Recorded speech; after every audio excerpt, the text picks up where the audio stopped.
Allahümme salli ala Muhammedin ve ali Muhammed. Euzu billahi mineşşeytanirracim. Bismillahirrahmanirrahim. İn teştenibu kabaira ma tunhavna anhu nukaffir ankum seyyatikum ve nudkhilukum mudhalan karima. Sadakallahul aliyyul azim. Aziz, bizi eşiden aziz Allah'ımızın değerli bəndələri, eşidən hər kəs, silsilə bacardığım, dediyim kimi günahlardan, kiçik böyük günahlardan inşallah söhbətlər edirəm. Kiçik günahlardan Quran buyurdu bizə, böyük günah eləməzsiniz. Oxuduğum bu ayədə kiçik günahlar bağışlanacaq. Bu bizə bir daha sübut etdi ki, böyük və kiçik günahlar var. Əvvəlki söhbətimdə mən böyük günahların siyahısını siz əzizlərə çatdırdım. İndi kiçik günahlar haqqında inşallah bacardığımdan siz əzizlərə çatdırıram. Kiçik günahların təkrar olunması böyük günaha çevrilir.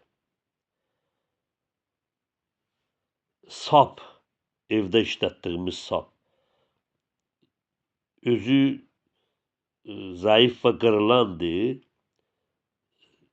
ancaq bir neçəsi birləşərək bir yerdə onlar artıq sap hökmündən çıxır, olur kəndir ya da bir ip. Sap olmur, artıq olur kəndir. Yəni kiçik günahlar da birləşəndə olur böyük günah. Onu israrla təkrar edirsən, olur böyük günah.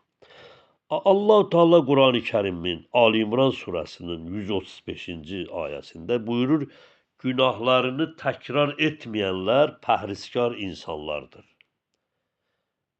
Günahlarını təkrar etməyənlər pəhrizkar insanlardır. Və Əli əleyhissalam buyurur, günahlarınızı təkrar etməyin, çünki onların təkrar edilməsi ən böyük cinayətlərdəndir. İmam Sadiq əleyhissalam buyurur, Peyğəmbər sallallahu aleyhi və səlləm yaxın adamları ilə susuz və otsuz bir yerə gəlib çatır və onlara buyurur, gedin odun gətirin, ocaq qalayaq, yemək hazırlayaq. Həzrətin yaxın adamları bildirirlər, ya Rasulallah, bura quru yerdir və odundan bu çöldə əsər alamat yoxdur. Peyğəmbər buyurur onlara, gedin, hər nə qədər bacarırsa gətirin. Yığın odun gətirin. Onlar gedirlər çölü dolanır, hər biri azacıq odun və quru çöp yığıb gətirirlər. Və Peyğəmbər əleyhissalam qarşısında yerə tökürlər. Həzrət baxır, deyir, bax bu cür günahlar da belədir. Bir-birinin üstünə yığılır. Çölə baxdınız, deyirdiniz, burada odunla gəzir. Axtarışdan sonra gör nə qədər yığıb gətirdiniz. İnsan da öz günah eləyir, məsələn, balaca günah onu bilir. Ancaq dərin araşdırma aparanda görürsən, o çoxlu etdiyi, balaca bildiyi günahlar böyük bir günahlara çevrilir. Ona görə özünüzü Peyğəmbər buyurur, kiçik günahlardan qoruyun. Çünki onlar yavaş-yavaş bir-birinin üstünə yığılır və böyük günahlara gətirir, çıxarır. Günahları kiçik hesab etmək bizim din bəyənmir. Ərz edim sizə. Əli əleyhissalam buyurur, onu kiçik bilib edirsən, gör kimin hüzurunda edirsən, o elə özü böyük günahdır. Əgər bir insan bir daşı başqasının başına vursa və peşman olub, ondan üzr istəsə, ola bilər zərər çəkən onu bağışlasın. Ancaq bir insan əlində çıngıl daşını başqasının başına vursa və bunun adi bir şey olduğunu bildirsə, yəni bu böyük bir şey deyil. Həmin şəxs onu bağışlamayacak. Çünkü onu adi bilib.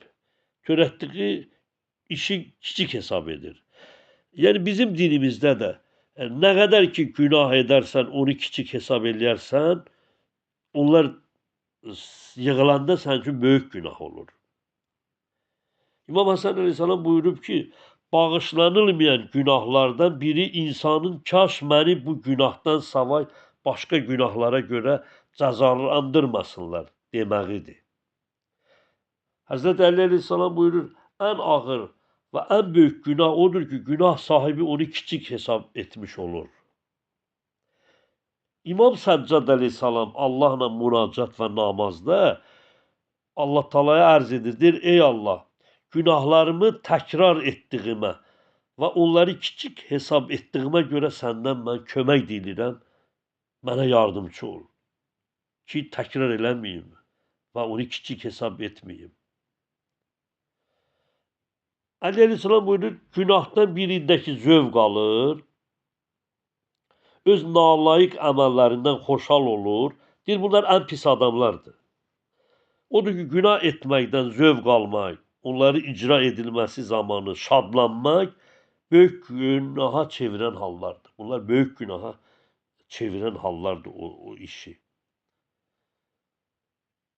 Və yaxud Əli əleyhissalam yenə buyurur, günah işlətməkdən və Allah Taala'nın buyurduqlarını yerinə yetirməməkdən zövq alan insanlar zillətə düçar olacaq. Günah işlətməkdən və Allah Taala'nın buyurduqlarını yerinə yetirməməkdən zövq alan insanlar mütləq zillətə düçar olacaqlar. İmam Səccad əleyhissalam buyurur, əsla günah işlətməkdən həzz almayın. Çünki bu günah işlətməkdən də böyük və ağır günahdır. Həzz almaq. Başqa yenə buyurur əziz Əmirəl-Mömin əleyhissalam buyurur, əgər zövq almaqdan sonra cəhənnəm əzabı gəlirsə, onda belə zövq almağa dəyməz. Peyğəmbər əleyhissalam buyurur ki, günah işlədən və bu zaman xoşhal olan bir kəs cəhənnəm oduna düşəcəkdir. Və kiçik günahların böyük günahlara çevrilməsindən səbəb olan günahlardan biri də itaatsizlik ucbatından edilən günahdır. Bu barədə Quran buyurur ki, Naziat surəsi 37-39-da həddini aşanlar və bu dünyadakı həyatı üstün bilib, o adamların yeri şübhəsiz ki, cəhənnəmdir. Yəni, həddini aşırlar və bu dünyadakı həyata üstünlük verib. Şübhəsiz onlar cəhənnəmlikdir. Əzizlər, kiçik günahları böyük günahlara çevirən məsələlərdən biri də günah işlədilən vaxt Allah Taala'nın səbrindən sui-istifadə etməsi və bunu onun razılığı kimi qəbul etməsidir. Bu cür adamlar özlərini Allah Taala'nın sevimlisi hesab edir və heç vaxt cəzalanmayacaqlarına güman edirlər. Allah Quranda Mücadilə surəsində 8-ci ayədə buyurur, günahkarlar öz ürəklərində deyirlər, nə üçün Allah Taala bizə günahlarımıza görə əzab əziyyət vermir? Cəhənnəm onlar üçün kifayətdir, odur ki, cəhənnəmə vasil olurlar. Allah bu cür insanlar üçün cəhənnəm əzabının vəd olunmasını göstərir. Ki, Allah Taala tərəfindən cəzalanmayacaqlarını düşünən insanların günahı, bu əməlləri böyük olur. Bir də var, günahı açıq-aşkar törətmək. Yəni, günahı açıq-aşkar törədir və kiçik günahları böyük günahlara çevirir. Günahların açıq-aşkar törədilməsi daha çox günahkar şəxsin törətdiyi günahdan qorxmaması kimi qəbul edilir. Bu isə cəmiyyətdə günahların adi hala çevrilməsinə gətirib çıxarır. Əmir Əl-Mömin əleyhissalam buyurur ki, əsla günahları aşkar etməyin. Çünki bu ən ağır, ən böyük günahlardan sayılır.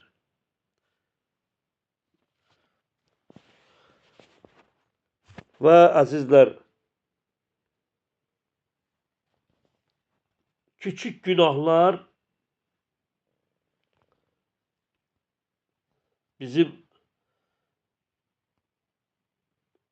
kitablarımız, yəni Quranın buyurduğu kimi kiçik günahlar var.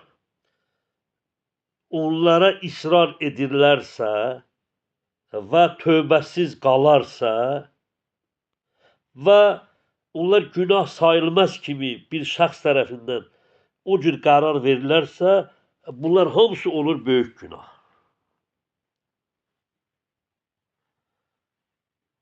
Bunlar olur böyük günah. Böyük günahlardan çəkinənlər üçün Allah kiçik günahların bağışlamağı vəd verdi. Nəcm surəsində onlar böyük günahlardan və çirkin əməllərdən çəkinərlər, yalnız xırda sürüşmələr, ləməm istisnadır. Ləməm yəni ani, davamlı olmayan, tövbə ilə aradan qalxan kiçik günahlardır. Belə buyurur. Və hədislərdə kiçik günahların təhlükəsi Peyğəmbər əleyhissalam buyurub, çəkinin, onlar bir yerə yığıldıqda insanı həlak edər. Misal olaraq deyə bilərik, bir-iki çöp odu yandırmaz, bir-iki çöp. Amma çoxlu çöp böyük od yaradar. İmam Əli buyurur, ən kiçik sayılan günah elə özü böyük günahdır. Yəni günahı kiçik görmək qəlbi körləyər.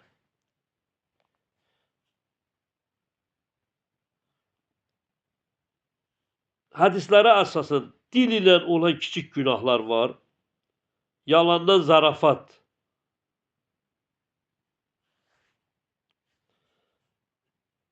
qeybətə qulaq asmaq, söz danışmaq, boş və mənasız sözlər, istehza, lağ etmək. Quran bizə buyurur ki, lağa etməyin, lağ eləməyin. Məsəl üçün, əgər bunlar dillə idisə, göz ilə olan kiçik günahlar haram mənzərəyə bir anlıq baxış, başqasının ayıbını izləmək, həsədlə baxmaq. Quran deyir ki, möminlərə de gözlərini haramdan çəkinsinlər. Bu Nur surəsinin 30-cu ayəsində Allah belə buyurur.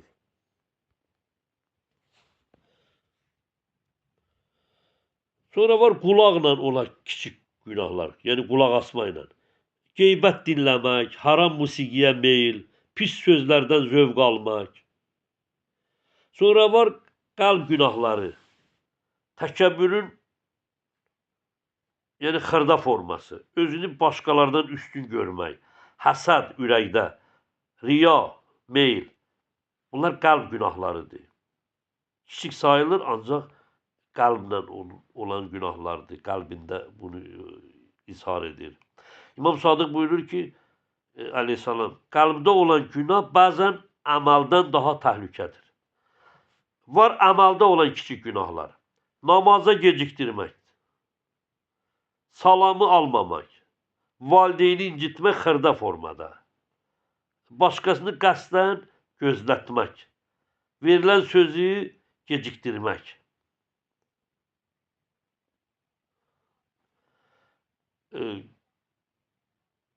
Yenə ərz edim, kiçik günahlar nə zaman böyüyür? İsrarla edilərsə, tövbə edilməzsə, aşkar şəkildə edilərsə, Allahdan qorxu hissi itərsə, günah normal sayılarsa, bunlar da böyüyə çevirir. İmam Baqir əleyhissalam buyurur, tövbə edilməyən kiçik günah özü böyük günahdır. Bəs kiçik günahların silinmə yolları nədir? Səmimi tövbə, gündəlik istiğfar, əstəğfurullah Rəbbi və tubu ilə demək. Namaz. Çünki Allah buyurur, həqiqətən namaz günahları silər. Hud 114-də açıq-aşkar. sədaqə, valideynə yaxşılıq. Bunlar da onları silər. Kiçik günahlar az görünür, amma qəlbi yavaş-yavaş öldürür. Tövbə ilə silinir, laqeydliklə böyüyür. Allah'a verirəm öz böyüklüyünə bizi günahlardan çəkindirib bəyəndiyi bəndəçiliyə muvaffaq eləsin inşallah.